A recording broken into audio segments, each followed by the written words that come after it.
ele diz: e fizeram o que era mal aos olhos do Senhor. Assim era. E também temos aqui no reino de Israel, porque quando o rei busca, a nação vai bem. Só que esse reino, no período de quem está governando é Acabe, já começa mal, porque ele vai se casar com uma mulher que não segue a Deus, que vem da Fenícia, Jezabel. Traz a cultura da adoração a Baal, pois ela é filha de um sacerdote de Baal, e faz essa mesclação do santo com o profano. E no capítulo 17, isso ira tanto Deus que Elias chega no palácio de Acabe e diz: não vai chover. Quando ele diz que não vai chover, ele foge. Fugindo, ele foge para o ribeiro de Querite. No ribeiro de Querite, Deus o sustenta. E ali Deus envia corvos para que sustente o profeta. Ele é sustentado no ribeiro de Querite. Do ribeiro de Querite, que se seca porque não chove, Deus o envia para Sarapta. Lá Deus já ordenou uma viúva para que sustente Elias. E lá Elias é sustentado por essa viúva. A Bíblia diz que ele vai ser agora, aprendendo lá no ribeiro que Deus é provisão. Elias vai ser um instrumento na vida dessa mulher como provisão, porque ele diz no versículo 14: da farinha não vai acabar, da panela a farinha não vai acabar, o azeite da botija não vai faltar. E nesse tempo se passa 3 anos. Desses 3 anos que se passa, inicia-se o capítulo de número 18, quando Deus fala com ele, dizendo: vai e se apresente a Acabe, tendo passado esses 3 anos. E Elias se apresenta a Acabe. No capítulo 17, Deus prega que ele é provisão. E no capítulo 18, Deus prega que ele é o único, que ele é verdadeiro, e que ele responde à oração dos que clamam a ele. Deus prega no capítulo 18 que ele é o verdadeiro Deus. Elias vai para se apresentar a Acabe, e a Bíblia diz que Acabe, por conta dessa seca, ele vai dizer para Obadias: vamos nos separar. Eu vou pelas correntes, aonde estou procurando por alimento para alimentar os meus cavalos, os meus animais, porque a seca é grande e ele quer alimentar os seus animais. Parece que quando Acabe está longe de Jezabel, parece que ele começa a ser um homem mais crente, e ele se preocupa com os animais, ele se preocupa com a alimentação. Ele diz para Acabe: eu vou por um lado e você vai para o outro. Versículo 4, perdão. Porque sucedeu que destruindo Jezabel os profetas. Não, aqui é outro tempo. Versículo 4 é Obadias protegendo os profetas. Versículo de número 6: e repartindo entre si a terra para passarem por ele, Acabe foi a parte por um caminho, e Obadias também foi a parte por outro caminho. Versículo 7: quando Obadias está a caminho, porque eles se separam para procurar alimento, Obadias vai por um lado e Acabe vai por outro, para procurar alimento, porque a seca é grande em Israel, para alimentar os seus cavalos e os seus animais. Estando Obadias em caminho, a Bíblia diz que Elias vai se encontrar. Elias encontra Acabe no caminho. Quando Elias encontra Acabe no caminho, a Bíblia diz que Elias quer se apresentar a Acabe. Só que o texto diz antes que quando Jezabel estava matando os profetas, ele escondeu 100, de 50 em 50, escondeu numa caverna com pão e água. E ele agora está diante do profeta Elias. E Elias diz: eu quero me apresentar a Acabe. Ele diz: tu está doido? Por que tu está doido? Porque não tem lugar aonde o meu rei fez com que nós passássemos para ir ao encontro de ti, Elias. Lembre-se que tem uma seca de 3 anos, e Elias está sendo procurado nesses 3 anos. E aonde Acabe vai, ele procura ele, vai atrás dele, está aí? Ele diz: Elias não está aqui não. Ele diz: jurem que Elias não está aí. Chega nesse período, Obadias: está doido? Se eu disser que você está aqui e ele vindo te procurar não achando, ele vai me matar. Porque vai que o Espírito do Senhor lhe tome e lhe leve para outro lugar. Porque Elias vivia na dependência do Senhor. Então Obadias está dizendo: vai que o Espírito fale contigo e te envie para outro lugar. Aí diz: hoje eu tenho que me apresentar a ele. Hoje eu tenho que me apresentar. Quem vai me apresentar a ele? Quando Obadias recebe a confirmação de que ele tem que se apresentar, Obadias corre trazendo a mensagem a Acabe. E Acabe diz: eu tenho que me encontrar com ele também. Há um encontro entre Acabe e Elias. Quando Elias chega diante de Acabe, Acabe diz: és tu o perturbador de Israel?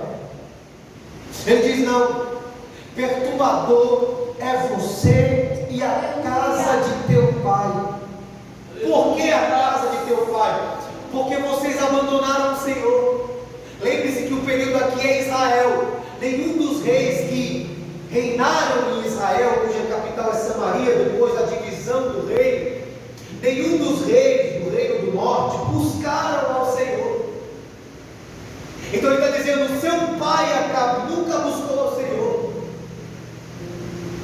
E ele diz: eu quero que você convoque o povo, dizendo para Acabe: convoque o povo de Israel. O povo de Israel aqui seria as 12 tribos. Ele chama o povo e ele propõe um desafio, dizendo: leve todo mundo para o Monte Carmelo. Só o povo não, leve também os 450 profetas de Baal, e também leve os 400 profetas da deusa Azera, a esposa de Baal, que são sustentados pela mesa de Jezabel, e os leve no Monte Carmelo, porque lá vai acontecer algo. Eles chegam no Monte Carmelo, e quando eles chegam no Monte Carmelo, olha que coisa interessante, Elias se coloca de pé, e agora ele vai dizer: até quando vocês vão ficar em dois pensamentos? Até quando coechareis? Ficarão em dúvida: ou segue ao Senhor, ou segue a Baal. Se o Senhor é Deus, sigam, mas se é Baal, sigam. O povo vai ficar em silêncio, e ele vai dizer: vou propor aqui uma proposta para nós. E eles vão dizer: qual é a proposta, Elias? Faz o seguinte, pega 2 carneiros aí e corta em pedaços e coloque sobre o altar, fazendo um holocausto, e não taca fogo. Para que, Elias? Para que o Deus que responder, porque eu vou clamar o meu Deus e vocês vão clamar os seus deuses, e há de ser que o Deus que responder com fogo, esse é o verdadeiro Deus. Elias diz: comecem vocês, porque vocês são muitos. Diga após mim: muitos. Muitos. Elias diz: comecem vocês, porque vocês são Muitos. Ou seja, Elias olha para a numeração e diz: eu sou minoria, comparado a vocês que são a maioria. Mas quem está com Deus sempre ganha, pois com Deus é a totalidade completa, a maioria. Aí ele diz: comecem vocês. Eles preparam um altar. Nesse altar que é preparado, eles cortam o carneiro, e eles começam das 9 da manhã. Desde manhã eles começam: ó Baal, responda-nos, Baal, responda-nos, Baal. Baal, precisamos do Senhor, responda-nos. Eles vão no altar, ele diz: responda-nos, Baal, responda-nos, Baal. Eles vão até o meio-dia. Quando chega ao meio-dia, Elias vai olhar para ele e vai dizer assim: clama mais alto. Pode ser que ele esteja viajando, pode ser que ele esteja atendendo a alguém e não pode responder vocês. Clame mais alto. Ou esteja dormindo e precisa ser despertado, acordado. A Bíblia diz que eles vão até o entardecer aqui até as 3 horas, que é o horário do sacrifício no templo. Quando chega esse horário, Elias diz: chega, agora é minha vez. Elias chega no altar que estava quebrado, ele repara o altar com 12 pedras, como símbolo das 12 tribos, dizendo: Deus tem uma aliança com vocês, não deixem Deus. Por isso ele repara o altar com 12 pedras, trazendo a memória do povo que eles servem e tem uma aliança com Deus. Aleluia. Nesse ambiente, Elias prepara o holocausto com lenha. Ele corta o cordeiro e coloca no altar. Irmão, olha que coisa interessante. Ele repara o altar, porque ele estava quebrado, versículo 30. Ele pega pedras, ele arruma o altar, versículo 31. No versículo 32 ele edifica o altar em nome do Senhor. Ele faz uma vala diante do altar, ou seja, o altar está aqui. Ele prepara uma vala diante do altar, segundo a medida de 2 sementes. Aí ele armou a lenha, dividiu o bezerro em pedaços e pôs sobre a lenha. Ou seja, Elias está preparando um culto. E lembra qual é a proposta dele? O Deus que responder com fogo. Me ajuda. O Deus que responder com fogo. Diga após mim: fogo. Me ajuda. Fogo. O Deus que responder com fogo, esse é o verdadeiro Deus. Olha o versículo de número 34. Enchei de água as 4 cântaros. Quantos cântaros? 4. Enchei de água 4 cântaros e derramai sobre o holocausto e sobre a lenha. Sobre o e sobre a lenha. Olha o que Elias está dizendo: enchei 4 cântaros. Ou seja, o altar está aqui. Aí você vai pegar 4 cântaros e vai derramar no altar que foi edificado ao Senhor. Mas ele acabou de dizer que o Deus que responder com fogo, esse é Deus. Sim ou não? Sim. Aí ele derrama uma vez, 4 vezes, com 4 cântaros ele derruma a primeira vez. Aí ele diz: derruma de novo. De novo, Elias, não está na seca, Elias. Enche de novo. E o fizeram pela 3ª vez. E aqui eu lhe faço uma pergunta: se eu tacasse fogo nessa Bíblia agora, ela pegaria fogo? Sim ou não? Sim. Me ajuda, irmão, é o culto doutrina. Se eu tacar fogo aqui, vai pegar fogo? Sim. E se eu molhar a Bíblia inteira, será que ela pega fogo? Não. Olha o que Elias está fazendo.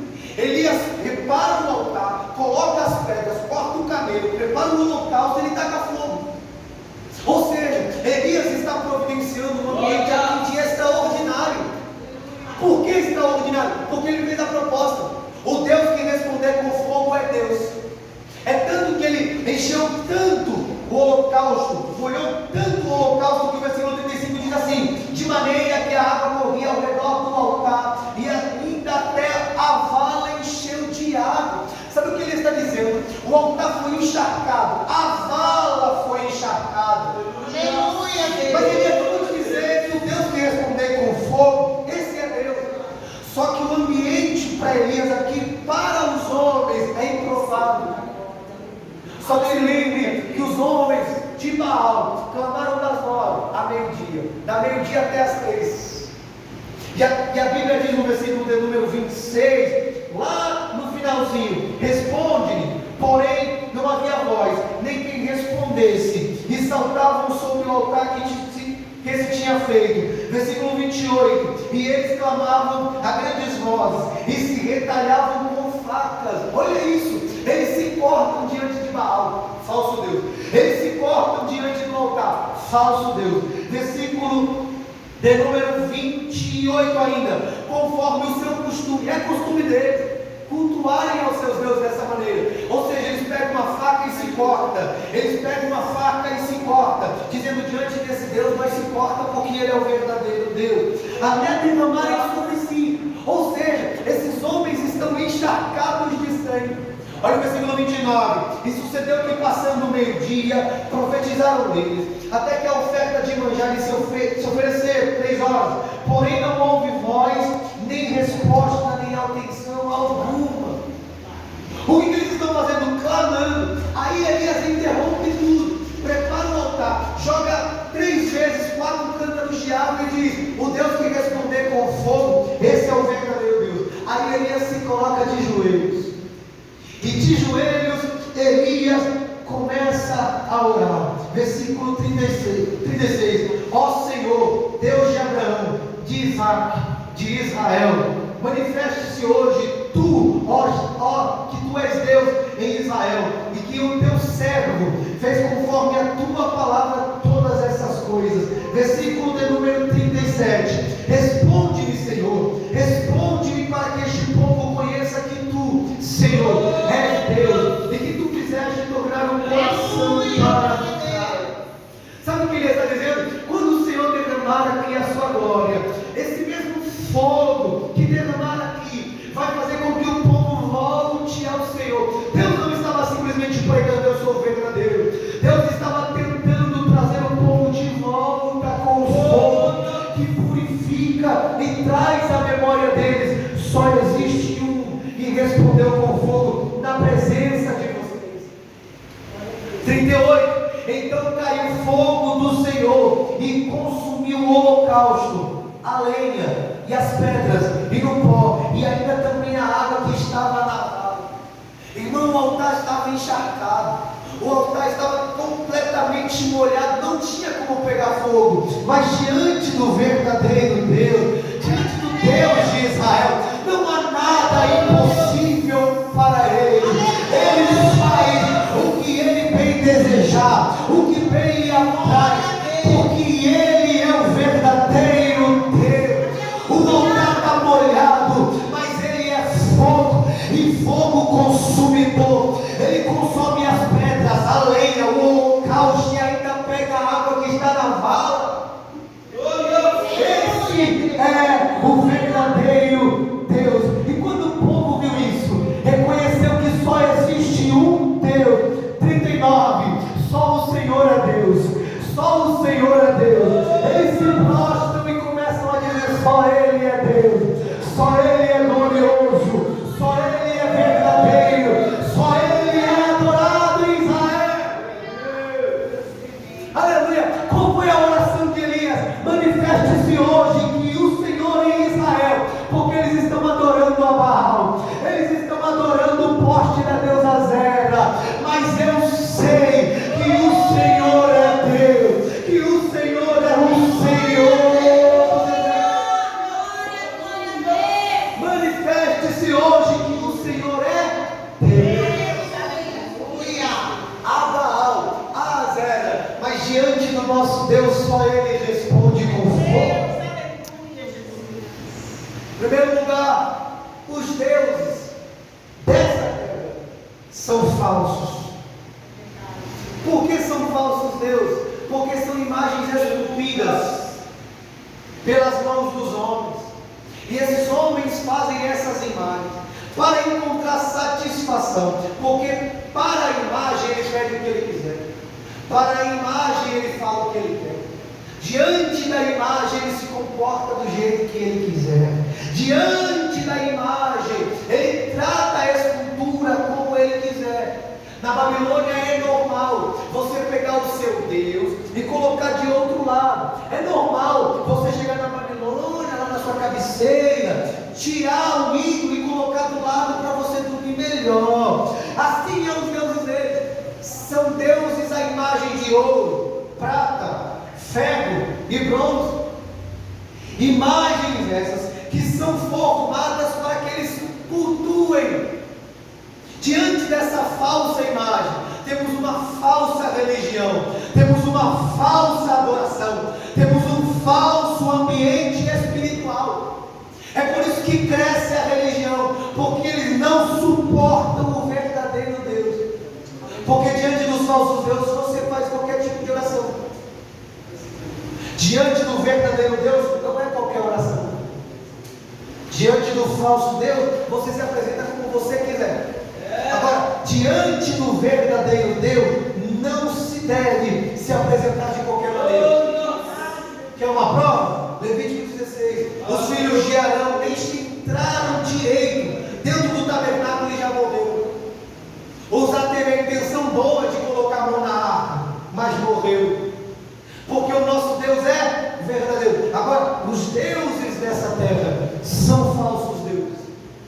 Qualquer religião que não se baseie em Cristo e nas Escrituras são falsos deuses, são verdadeiros ou mentirosos deuses, com uma falsa religião, com uma pregação vazia, pois os deuses deles estão mortos.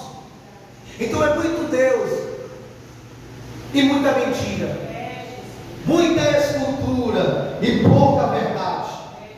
É por isso que eles têm a Virgem Maria esculpida, é por isso que eles têm a visão do Buda, é por isso que eles têm os seus Alá, Oxalá e os seus deuses que eles fazem para eles mesmos. Por quê? Porque eles não aceitam o Deus que a gente serve. Os deuses deles são esculpidos, e a lei de Deus diz, Êxodo 23, não tenha outros deuses além de mim. E no capítulo 18 ele está dizendo, eu sou o verdadeiro. Há uma adoração em Israel, há uma adoração lá em Israel, na congregação assembleana de Israel. E qual é a adoração? A adoração é a Baal.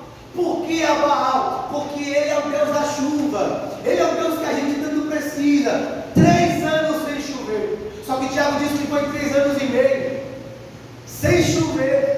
E aí eles vão recorrer a quem? A Baal, o Deus da chuva. É só orar que ele vai mandar chuva. Aí os camaradas correm em volta do altar, dizendo, ele vai fazer chover. Ele vai porque ele é o Deus da chuva, se esquecendo que foi o nosso Deus que criou os céus e a terra.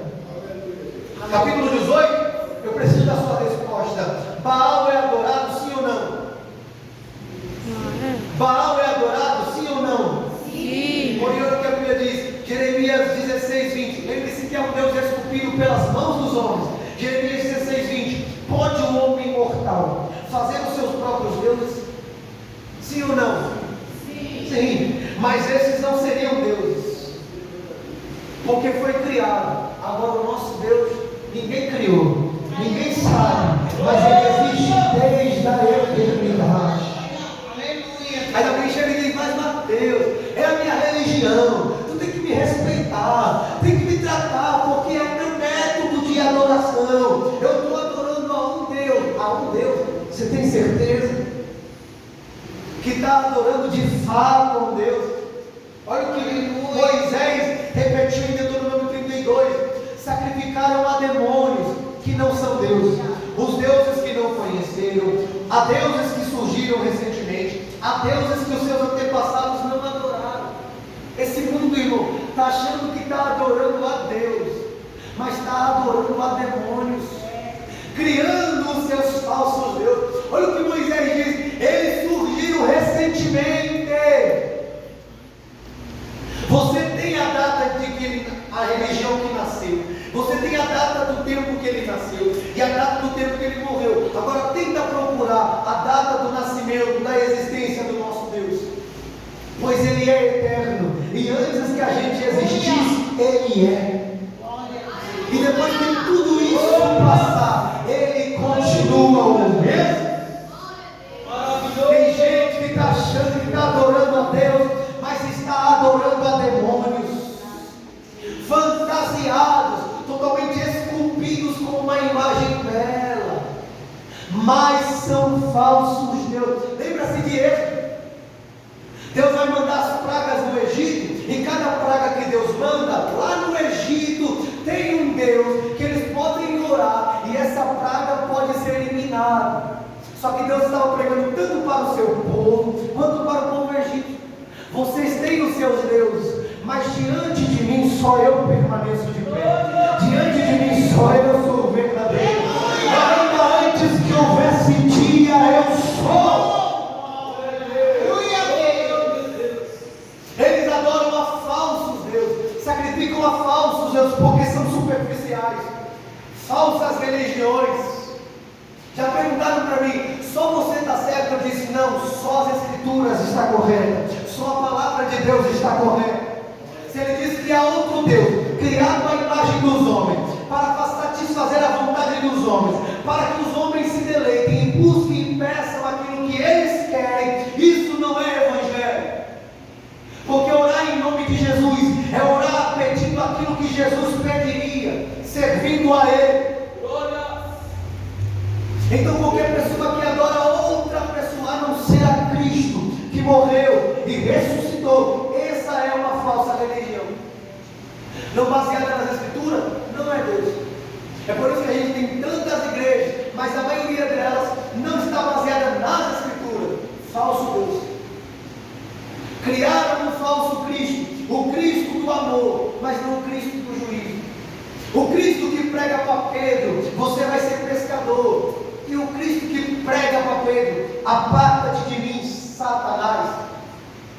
O verdadeiro, equilibrado. Glória a Deus. Eles sacrificam a falsos deuses, esculpido pelas mãos dos homens, mas o nosso Deus é único e verdadeiro. Olha o que o salmista diz, Salmo 86, verso 8: nenhum dos deuses é comparável a ti, Senhor, nenhum deles pode fazer o que tu fazes. Então os profetas de Baal, responda-nos, Senhor. Olha o versículo de número 26, eles clamam de manhã até o meio-dia. Versículo de número 26, Baal, responda-nos. Olha a conclusão do versículo, porém nem havia voz, nem quem respondesse. E o que eles faziam no altar? Eles saltavam. Eles estão diante de um falso Deus, de uma falsa religião, e eles chegam diante do altar e dizem: Baal, responda-nos, Baal, nós precisamos da sua ajuda. Olha quem veio aqui afrontar nós, olha quem veio aqui contra nós, Elias, o perturbador, aquele que se acha. Versículo 28, eles gritam mais alto. No versículo 27, Elias começa a zombar, não mais alto. Ele deve estar respondendo outra pessoa, ele deve estar em viagem. Versículo 27, no 28, eles clamam mais alto e começam a se cortar, até o sangue derramar sobre todo o seu corpo. E eu pergunto, para quê? O texto diz, para chamar a atenção de Baal. Mas a Bíblia diz no versículo 29, porém não houve voz, nem resposta, nem atenção alguma. Por quê? Porque ele não é um Deus falso, não é um verdadeiro Deus. Você já viu Daniel capítulo 2? A Bíblia diz que Daniel chega na Babilônia, e aí o rei vai ter um sonho. E aí os sátrapas, magos e astrólogos vai chegar diante do rei, porque o rei quer o sonho e a interpretação. Aí eles chegam, não há ninguém que possa responder. Eles chegam diante dos feiticeiros que clamam aos deuses de Baal, e eles estão dizendo: Baal, da Babilônia, eles clamam aos deuses da Babilônia e dizem assim: olha, ele vai responder, ele vai responder. Aí eles vão e não conseguem saber nem o sonho nem a interpretação. Aí eles dizem: ninguém pode responder, ninguém sabe, ninguém conhece, ninguém sabe o profundo, o escondido, ninguém conhece, ó rei. Aí vai as penas querendo cumprir o mandato do rei. Aí vem Daniel: por que está tão apressado? Calma aí, me leva na presença do rei. Você pode revelar um sonho? Não, mas tem um Deus que conhece todas as coisas. Ele vai para o quarto da oração com mais 3 jovens, e eles começam a orar: revela um sonho para Daniel, revela um sonho para Dani, revela um sonho para Daniel. Aí Daniel chega na presença do rei. O rei diz: tu tem um sonho? Ele diz: não, mas tem um que revela o profundo, o escondido, conhece o que está em trevas, porque com ele mora a luz. Glória a Deus. Porque ele é Deus. No capítulo 2, Nabucodonosor é a cabeça de ouro. No capítulo 3, ele quer ser todo de ouro. E diz: adore, adore, adore. E se não adorar, vai ser lançado na fornalha. A idolatria diante dos homens, porque os homens criam deuses para si e criam deuses de si mesmos. Falsos deuses. Qualquer homem ou qualquer escultura, porque Deus não quer escultura, Deus também não quer tabernáculo, porque a gente pensa que fazer uma escultura para adorar, a gente está adorando a Deus, se esquecendo que Deus é Deus invisível, mas real, eterno e imortal. Quem viu a Deus? Quem viu o rosto do Senhor? Para que possa fazer uma escultura e tentar limitá-lo nessa imagem. Jesus diz: ninguém nunca viu um Pai. Como é que nós queremos fazer uma imagem? O salmista diz: os ídolos deles são prata e ouro, obra das mãos dos homens. Tem boca, mas não falam. Olha, eles têm, mas não veem. Tem ouvidos? Tem, mas não ouvem. Nariz? Tem, mas não cheiram. Tem mãos, mas não apalpam. Tem pés, mas não andam. Nem som algum da sua garganta sai. Olha o que o salmista conclui, verso 8 do Salmo 115. A eles se tornam semelhantes os que o fazem, assim como todos os que neles confiam. Sabe o que o salmista está dizendo? Assim como a escultura aqui não é nada, a sua confiança que você tem não é nada, a sua oração que você faz não é nada, e você também é nada. Quem diz é o salmista: você não é nada, porque a oração que você faz é para nada, a sua clamação não é para nada, então o Deus que você serve também não é nada. Você não é nada comparado a Deus, mas eles adoram a esses deuses, eles cultuam a esses deuses. A gente tivemos aí o carnaval dos ímpios, fazendo Jesus apanhando, e lá eles fazem a sua festa, lá eles se regozijam, lá eles aí têm a sua alegria, porque para eles os deuses deles são vencedores comparado ao nosso Cristo. Mas deixa eles pensar que esse é o Cristo dele, o Cristo que apanha para o diabo, o Cristo que é humilhado diante dos homens e a gargalhada vai aumentando. Como tivemos também no ano passado, retrasado, que Exu venceu, Exu foi campeão. Deixa eles adorarem aos deuses dele, porque esses deuses são simplesmente superficiais. Você encontra aqui na horizontal, você consegue ver, você consegue trocar de lugar, mas o nosso Deus não é moldável, o nosso Deus não dá para ver, mas dá para sentir. O nosso Deus é verdadeiro e é real. Paulo diz que o Espírito testifica ao nosso Espírito que a gente é filho de Deus, é real, é verdadeiro. Já perguntaram para mim: Mateus, você acha que só você está certo? Você acha que isso é verdade mesmo? Eu disse: é verdade, porque eu sinto aqui dentro Ele falando comigo, eu sinto Ele cuidando de mim todos os dias, é real. Enquanto esses deuses aqui na horizontal é real, o nosso Deus que é verdadeiro está nos... Ai, não me ajuda aí que lê Bíblia. O verdadeiro Deus está nos céus. Ajuda, o verdadeiro Deus está nos céus. Mais forte, o verdadeiro Deus está nos céus. Mais uma vez, o verdadeiro Deus está nos céus. Salmo 115, verso 3. Mas o nosso Deus não é o Deus desse mundo, não é o Deus dos ímpios. O nosso Deus está no céu e fez tudo o que lhe agradou. Ele faz, Ele ordena, Ele manda, Ele pode, Ele faz, porque Ele faz o que lhe agrada.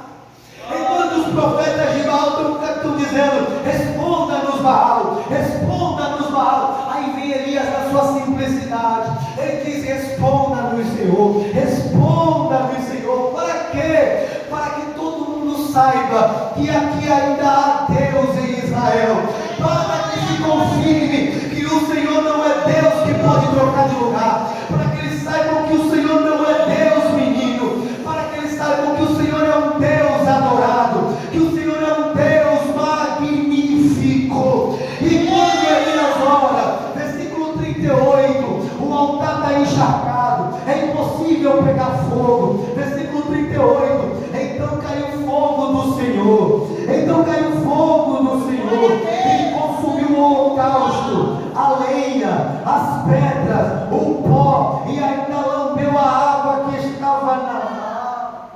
Quando o povo vê isso, eles se prostram diante de Deus, e quando eles se prostram diante de Deus, eles começam a louvar: só o Senhor é Deus, só o Senhor é Deus, só o Senhor é Deus. Eu vou deixar você adorar juntamente comigo. Só o Senhor é Deus, só o Senhor é Deus, só o Senhor é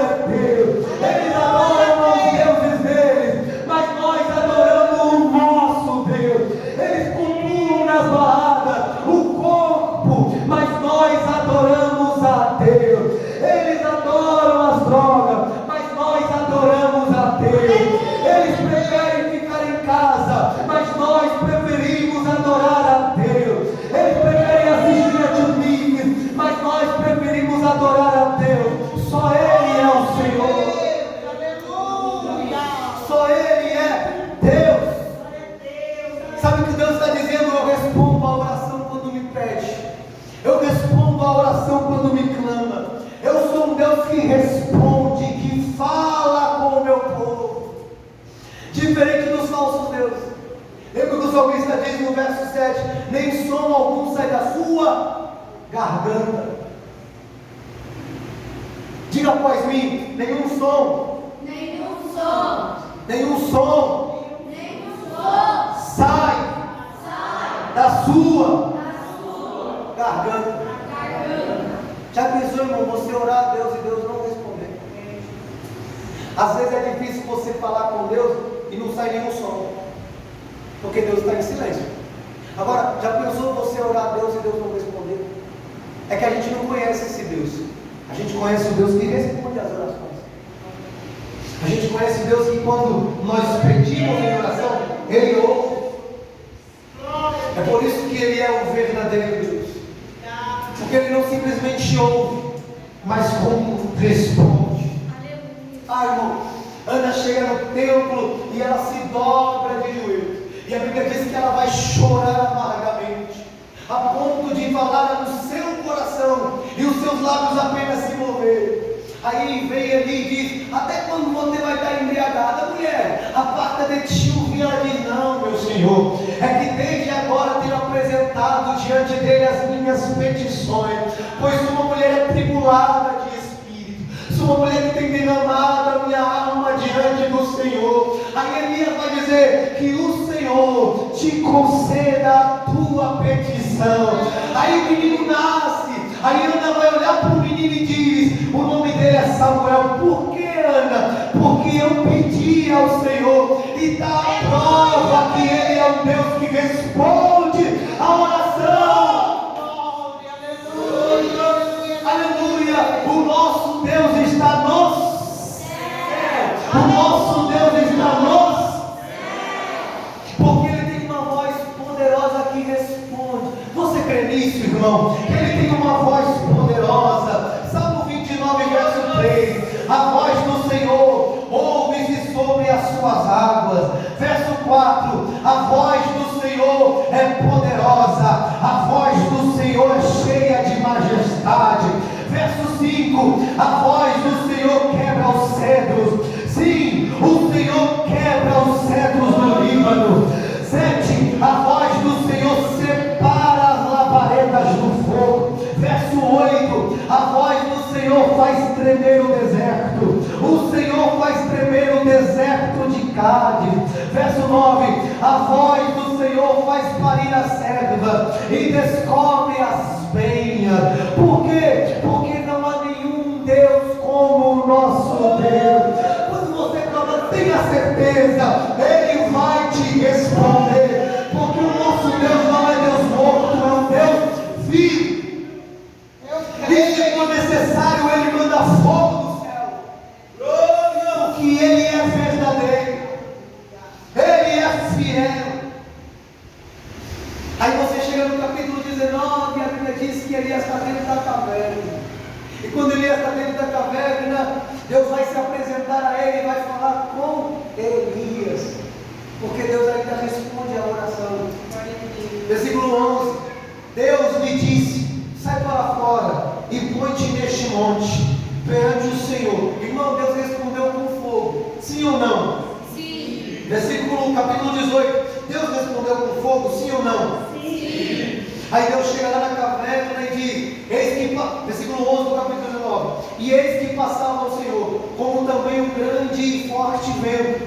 Diga após mim: forte vento. Forte vento. Mais uma vez: forte vento. Forte vento. Que fendia os montes e quebrava as penhas diante do Senhor. Porém o Senhor não estava no vento. E depois do vento veio um terremoto. Diga após mim: terremoto. O Senhor não estava no terremoto. E depois do terremoto, um fogo. Aí você diz: é o Senhor descendo. Diga após mim: fogo. Porém também o Senhor não estava no fogo. Apareceu um vento forte, apareceu um terremoto e apareceu um fogo igualzinho no capítulo 18. Aí ele dizia: é Deus respondendo. Porque no capítulo 18 Deus também respondeu com fogo. Mas diz a conclusão do versículo: e o Senhor também não estava no fogo. E depois do fogo, uma voz mansa e delicada. Era Deus dizendo: eu respondo a oração. E Deus diz: o que fazes aqui? e Elias. Deus ainda responde a oração, e Deus ainda fala com o seu povo, porque Ele é o verdadeiro. Quando você pensa que isso é a revelação de tudo, quando você pensa que isso é o maior que Deus pode fazer, a Bíblia diz que o Verbo se fez carne. O Verbo se tornou homem e habitou entre os filhos do homem. O Verbo se fez carne, nasceu do ventre de uma mulher, e depois de 400 anos, ninguém ouviu sobre Deus. O Verbo se fez carne, e desde os primeiros anos de sua juventude, a voz dele começou a entoar na sinagoga.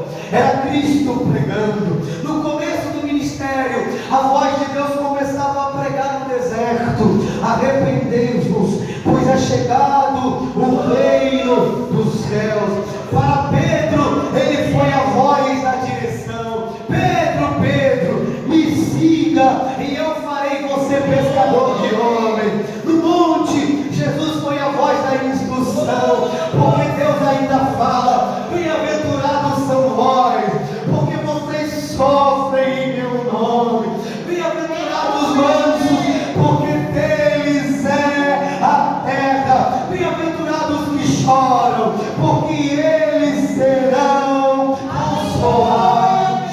Para o leproso, Jesus foi a voz da cura em Mateus 8.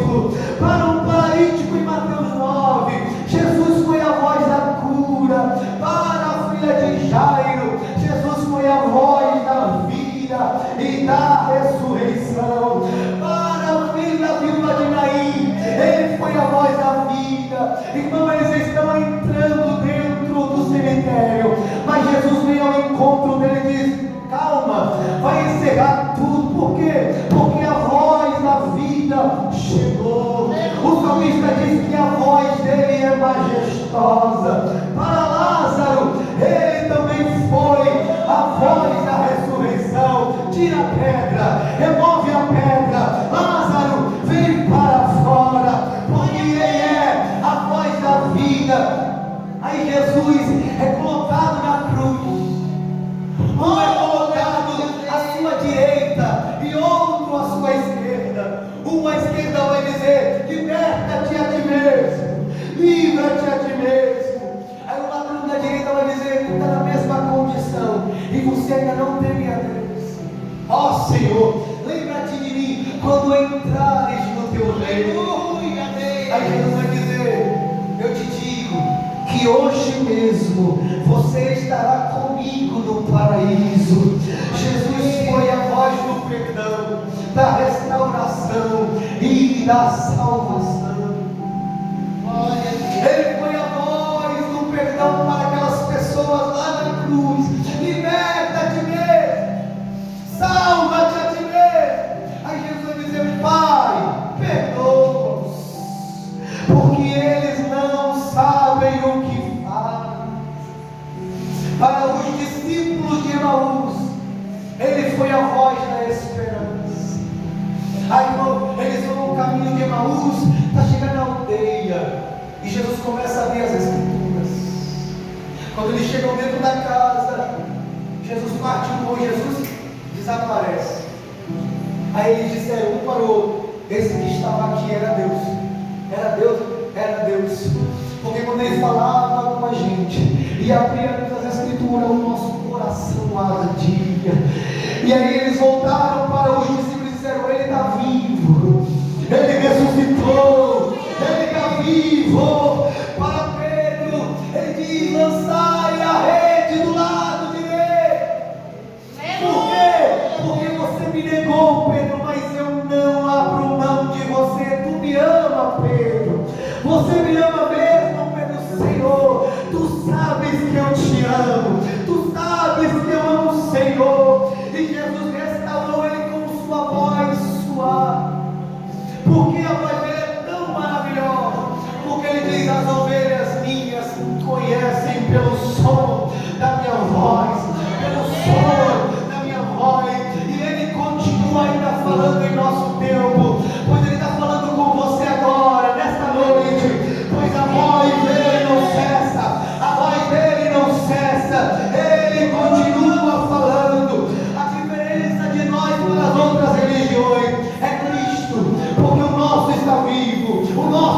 ressuscitou. O nosso está à direita do Deus Pai. E agora Ele está falando em oração. Ele intercede por nós em oração.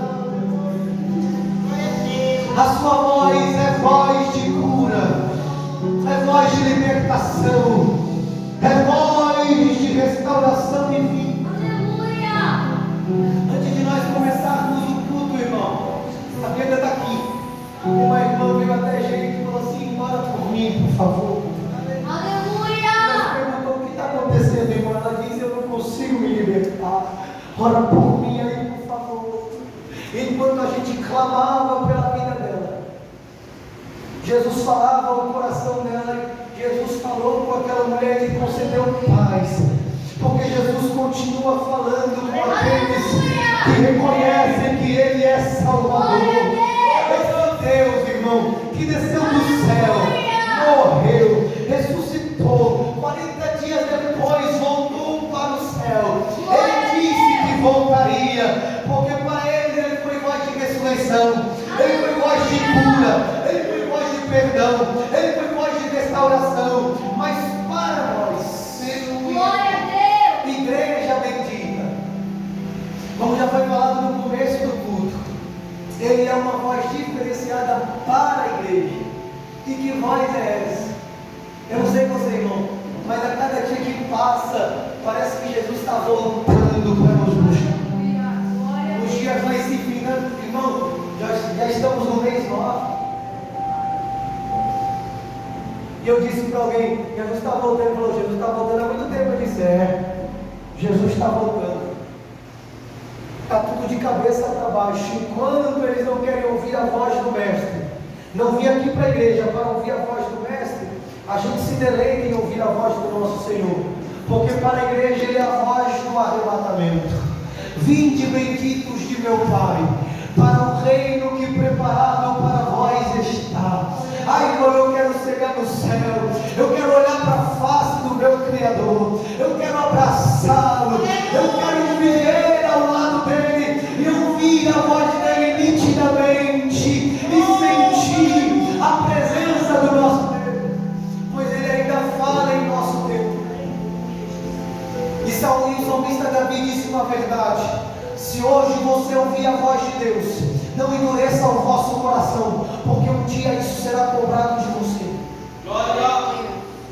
Que Deus tenha falado com você nesta noite. Aleluia, Jesus. Porque no quarto Deus falou comigo. Ele é Deus que ainda responde as orações. Ele é Deus que ainda fala com a sua igreja. Eu não sei se falou com você, eu não pedi para você dar glória a Deus, mas comigo Ele falou, porque Ele ainda fala ao meu coração. Eu ainda tenho a presença de Deus no meu coração. Eu ainda tenho essa presença que arde, que me faz orar, que me faz ler Bíblia, que me faz jejuar. Porque Ele fala ao meu espírito: você é filho de Deus, você pertence a Deus, você é chamado por Deus. Aleluia! Espero que Jesus tenha falado ao seu coração. Que Deus abençoe. E uma salva de palmas ao Cristo Jesus.